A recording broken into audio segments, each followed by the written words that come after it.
Tapi ironisnya kita masih punya karyawan atau pegawai yang gajinya sangat tidak manusiawi. Siapa mereka? Yaitu tenaga-tenaga honorer. Oleh karena itu, menurut hemat saya, bukan persoalan kita ini tidak punya uang menurut saya. Tetapi perencanaannya yang menurut hemat saya kurang bagus. Oleh karena itu saya sepakat sebenarnya yang kita lihat kompetensinya. Terutama mereka yang usianya sudah cukup lanjut dan punya pengalaman mengajar yang cukup banyak. Nah ini kita beri afirmasi. Kita beri afirmasi. Kalau perlu, kalau alokasi anggaran kita ada dan kita usahakan supaya ada, bisa kita angkat 1 juta guru honorer menjadi ASN. Yang kemarin sudah tahap 1, tahap 2 sudah kita mulai. Nanti tahun ini kalau bisa 1 juta bisa kita angkat, Mas Menteri.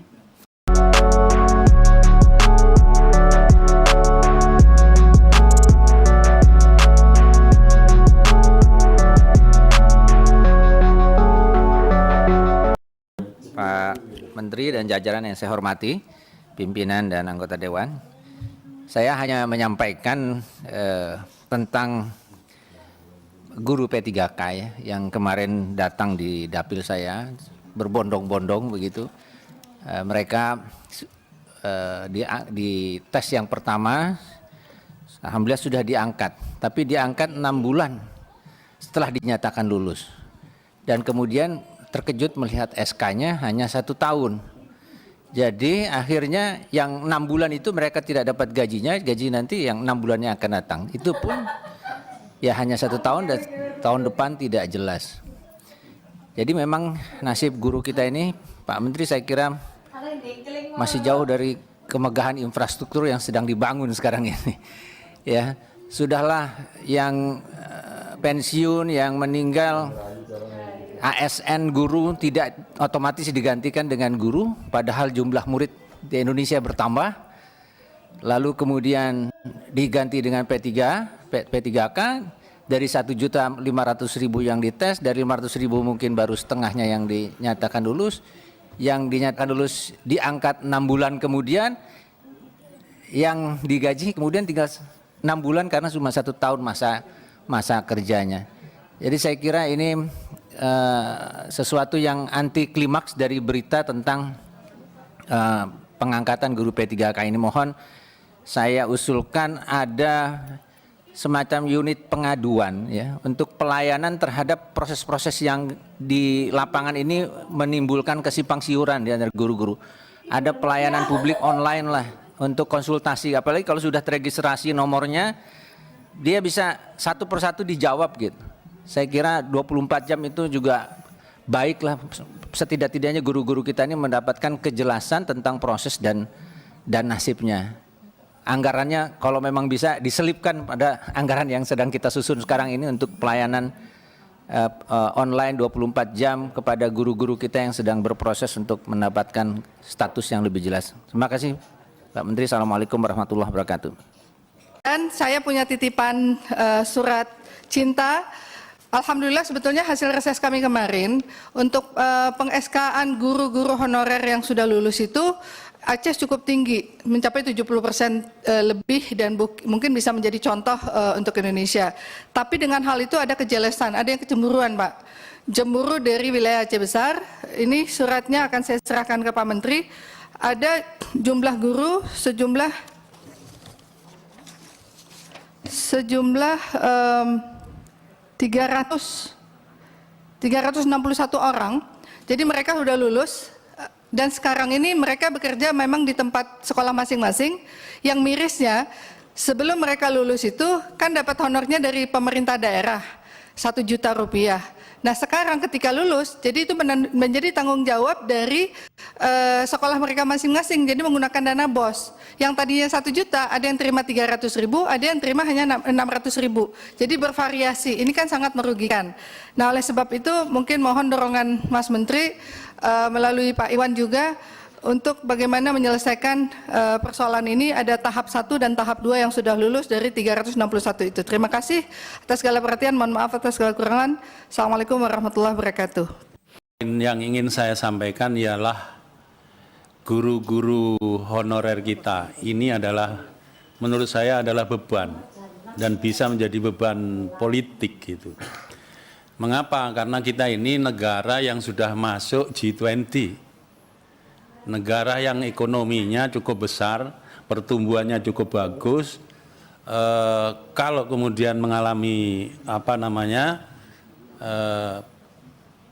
persoalan ekonomi, kita akan berpengaruh kepada ekonomi di negara-negara lain. Tetapi ironisnya kita masih punya karyawan atau pegawai yang gajinya sangat tidak manusiawi. Siapa mereka? Yaitu tenaga-tenaga honorer. Oleh karena itu, menurut hemat saya, bukan persoalan kita ini tidak punya uang menurut saya. Tetapi perencanaannya yang menurut hemat saya kurang bagus. Jadi penetapan skala prioritas tidak kepada pembenahan SDM. Kita bisa membangun infrastruktur, kita bisa menyediakan berbagai kebutuhan-kebutuhan yang berkaitan dengan infrastruktur, biayanya cukup besar, tapi beberapa di antaranya belum prioritas. Ini menurut saya prioritas, dan kesempatan ini kita sebetulnya bisa memprioritaskan untuk memperhatikan guru honorer. Kalau bisa penambahan anggaran ini bisa menyelesaikan rencana Mas Menteri tempo hari yang sudah kelanjur ngomong 2021 akan kita angkat 1 juta guru honorer menjadi ASN. Saya kira ini menurut saya perlu diprioritaskan supaya kita tidak jadi beban politik. Kami sendiri di Dapil ini hampir tiap saat itu saya harus mendengarkan aspirasi mereka dan monitornya melalui WA itu berkelanjutan. Ada yang menyampaikan pada saya masalah itu sampai 15 poin. 15 poin kepada kita itu. Jadi poinnya menurut hemat saya ini perlu kita selesaikan, kita alokasikan anggaran. Kemudian yang kedua Mas Menteri, kalau bisa rekrutmennya itu jangan hanya mendasarkan kepada multiple choice atau skor tes. Saya sepakat sekali dengan apa yang disampaikan Mas Menteri pada awal dulu. Kita berada di dalam situasi di mana gelar bukan segala-galanya. Kelulusan belum tentu bisa berkarya. Lulus PPG atau lulus tes assessment tes P3K dengan tes-tes objektif itu juga belum menjamin dia bisa ngajar. Tidak lulus bukan berarti tidak bisa ngajar. Oleh karena itu saya sepakat sebenarnya yang kita lihat kompetensinya. Terutama mereka yang usianya sudah cukup lanjut dan punya pengalaman mengajar yang cukup banyak. Nah ini kita beri afirmasi. Kalau perlu, kalau alokasi anggaran kita ada dan kita usahakan supaya bisa kita angkat 1 juta guru honorer menjadi ASN. Yang kemarin sudah tahap 1, tahap 2 sudah kita mulai. Nanti tahun ini kalau bisa 1 juta bisa kita angkat Mas Menteri. Ini satu. Kemudian yang kedua, peningkatan guru, profesionalisme guru. Ini juga Pak Dirjen GTK, kami berpesan. Guru kita ini sudah sangat lama didominasi oleh sebuah paradigma yang disebut paradigma behavioristik.